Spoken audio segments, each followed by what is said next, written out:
He is the interim heavyweight champion. He's facing Curtis Blaydes in a rematch of a fight that took place 2 years ago today against Curtis Blaydes. Now, I mentioned that, of course, not the best matchup for you given the circumstances, a 15-second injury finish. What was going through your mind when that happened? And would you imagine that 2 years later, you'd be in the position that you are now? Um, I mean, it wasn't my best moment. Put it that way. It wasn't my best moment. I think as a professional athlete to be injured is very tough. To get injured in front of 25,000 home fans is it's just not a very nice place to be.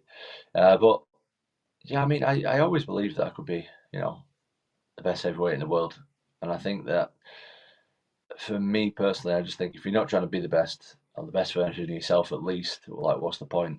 What's the point in doing it? So, maybe not so fast, but I took an opportunity when nobody else would, and it paid off. So, I'm obviously pretty happy to be where I am today. Now, injuries are a possibility in every fight. But going into that fight, was there any sort of inkling that there was a stronger possibility of that sort of injury happening in that particular fight? Did you have any nagging injuries going in? Yeah, I mean, I had that knee injury for a long time. The week before the fight, I injured it really bad, which is why you see me do something that I've never really done before in the fight, which is just go completely berserk and just end up injuring myself because I knew that I didn't really have too long to go at this guy, so that's why I was trying to knock him out as quick as possible. Did you have any reservations about taking that fight knowing that you had gotten injured the week before? I mean, I know you trust your dad's instincts and he's usually the one that guides you in those situations. I mean, it wasn't just the week before. I had a bad knee for like 5 years before. I mean, it wasn't great. I shouldn't. Looking back, I don't think it was the best idea, but also it was probably the best thing that ever happened to me career-wise. Because since I came back, I really went all in with this MMA thing. I really, I changed my lifestyle completely since coming back, and really got focused on MMA. And I'm thankful that it happened now, 2 years on. One thing I'm curious about from that night is an hour or so later, after the event, you invited Curtis to your room to have some beers with you and your team.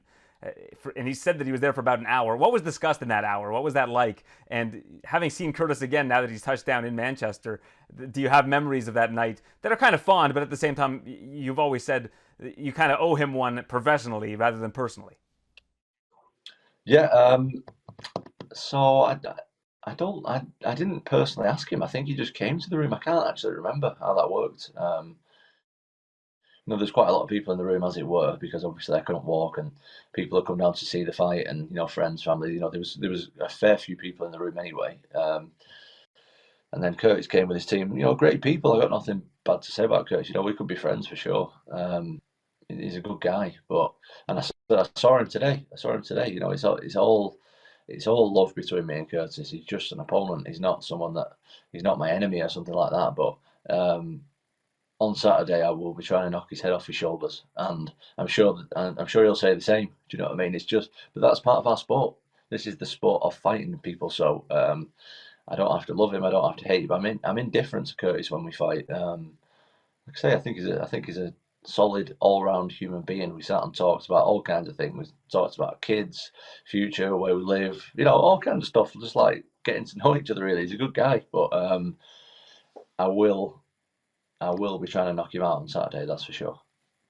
Yeah, Curtis said after that fight that he believed that you would bounce back in a big way, and obviously you're now the interim champion. And it's kind of interesting that the stars have aligned that it's the two of you guys fighting once again. It's really a true situation where you're running it back. I don't think you can take away much from that first fight. No, nothing. You can't take away nothing from that. Absolutely nothing. Like I prepared for him before, so I guess you can take away that. But as far as fighting 15 seconds of a fight isn't really a fight, in my opinion. So yeah, we get to do it for real this weekend, which is great. And you've said Curtis is the toughest opponent for you. You have a 100% takedown defense so far in the UFC, but you've only stuffed two takedowns. I went and looked and saw how many people have actually attempted to take you down. So, how much has that been a focus of this camp? Is trying to deal with the wrestling of Curtis Blaydes? He has the most takedowns in UFC heavyweight history. Yep, Curtis is a nightmare of a guy to train for. I've done it twice now. It's not very comfortable. You've got to get a lot of big guys starting on top of you in good positions. You've got to get them off, return to the same positions. Curtis also has very good stand up, so doing a lot of stand-up sparring, grappling sparring. We flew guys in from all over the world for this camp to help me. And yeah, I've taken him very, very seriously. And I've really, really improved in this camp as well. So hopefully, it's gonna pay off this weekend. I get to show some stuff that I've not shown before. You're ranked 11th pound for pound in the world, and I know that you believe this is an absurd concept, but let's play with the absurd concept. Pantoja's ranked number 10. Who wins between a 125-pound Tom Aspinall versus a 125-pound Pantoja, and who wins between a 265 or below pound, between, of course, 207 pounds and 265-pound Pantoja against Tom Aspinall? I have no idea. It's I just think it's a seriously pointless discussion. It's like saying, I don't know. I've got a dog. I've got a bulldog, little short fat bulldog. It's like saying, if my bulldog had a long neck, how would it get on in a fight with a giraffe? Like, it just doesn't make sense. It's just absurd, ludicrous talk. I don't understand the pound for pound thing. I just don't get why anybody would want to argue and waste the time on that. It's just weird.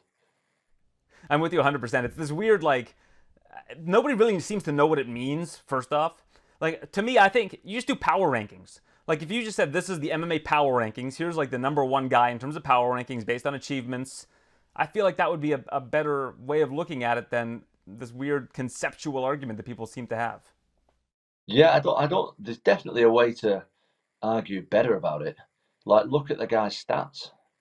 Do you know what I mean? Look at a guy's, like you say, what takedown accuracy have they got? What takedown percentage have they got? What strike percentage have they got? How accurate are they? How fast are they finishing guys? You can actually make an argument on that. But to say, right, if this guy was the same size, if Demetrius Johnson was the same guy size as Brock Lesnar, who would win? Like, what? What is that? It doesn't even make sense. They have completely different attributes that wouldn't be used at different weight categories. You know what I mean? Like, the stuff that Demetrius Johnson does that Brock Lesnar couldn't dream of because of the size discrepancy, and the same the other way around. It's just weird. I noticed you got the emojis on. You just gave me a thumbs up out of nowhere. Oh, Apple does this from time to time. It'll just, yeah, there it goes, thumbs up. I didn't do that on purpose. I don't know how that's happened, but I like it. I feel like there's some wizardry going on here. Must be black magic. Yeah, absolutely. I mean, it's good practice for that dream matchup between Alex Pereira that everybody keeps talking about. Yep, I like it. Cool. Now, in terms of this fight against Curtis Blaydes, what do you think is next for you? Like, do you think that a fight against the winner of Jon Jones and Stipe Miocic is actually in the cards, or is that just imaginary? Like, do you think that fight is almost a write-off from the heavyweight division, that it's almost like this autonomous island that's taking place in the division? Yeah, that fight really doesn't have much to do with me, to be honest. I don't think I'm going to ever fight them two guys, no matter what happens. Like, no matter what happens, I'm never going to fight them two guys, and that's okay. I'm on my own thing now. I've got over that, and I'm trying to fight guys who want to fight me. So that's where I'm at. Do you think that affects Jon Jones's legacy? Like, if he were to just beat Stipe Miocic and walk away, do you think years from now people will say, well, he never fought Tom Aspinall? Or do you think that he's able to kind of rest on his laurels with one more fight? There's always going to be that guy, though. When does that end? Do you know what I mean? If he beats me, there'll be another guy he's running away from this guy. Like, he's never going to end that, and I understand it from Jon's point of view.